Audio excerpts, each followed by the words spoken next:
پاکستان موسمیاتی تبدیلی کی زد میں، بلوچستان کے مختلف علاقوں میں شدید طوفانی بارش، موسلادھار بارش نے ہر جانب تباہی مچا دی۔ گزشتہ 24 گھنٹے سے بھی زیادہ گوادر، جیونی اور سربندر میں دھواں دھار بارش ہوئی۔ جیونی میں 3 برساتی بند ٹوٹ گئے۔ ساحلی شہر جیونی میں بارش کی وجہ سے صورتحال انتہائی خراب ہے۔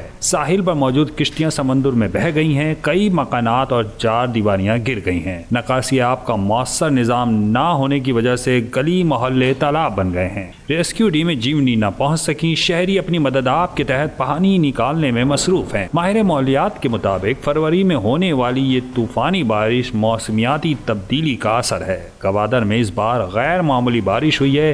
یہاں ان مہینوں میں اتنی بارش پہلے کبھی نہیں ہوئی۔ محکمہ موسمیات کے مطابق گوادر میں 2 روز کے دوران 183 ملی میٹر بارش ریکارڈ کی گئی، جبکہ جیونی میں 39، سبی اور پسنی میں 2 ملی میٹر بارش ریکارڈ ہوئی۔ مسلسل برسات کی وجہ سے گوادر میں ہنگامی صورتحال پیدا ہو چکی ہے۔ گوادر میں 16 سال بعد فروری میں ریکارڈ موسلادھار بارش کے بعد حالات ابتر ہو گئے ہیں۔ اربن فلڈنگ سے نظام زندگی متاثر ہے۔ دوسری جانب محکمہ موسمیات نے خبردار کیا ہے کہ مغربی ہواؤں کے طاقتور سسٹم کے تحت جمعرات سے بلوچستان میں مزید موسلادھار بارشیں ہوں گی۔ کل 29 فروری سے 1 مارچ کے درمیان گوادر، پسنی، جیونی اور ماڑا، کیج اور پنجگور میں موسلادھار بارش کا امکان ہے۔ ادھر محکمہ موسمیات کا یہ بھی کہنا ہے کہ کراچی میں گزشتہ 2 دن تیز ہوا چلی، جبکہ آج اس میں کمی آ چکی ہے۔ اسی طرح 1 مارچ سے کراچی میں بھی بارش کا امکان ہے۔ محکمہ موسمیات کے مطابق جنوری اور فروری میں پڑنے والی برف زیادہ دیر نہیں رہتی۔ KPK کے کچھ علاقوں میں طوفانی بارش ہو سکتی ہے، جس کے باعث لینڈ سلائیڈنگ کا خدشہ ہے۔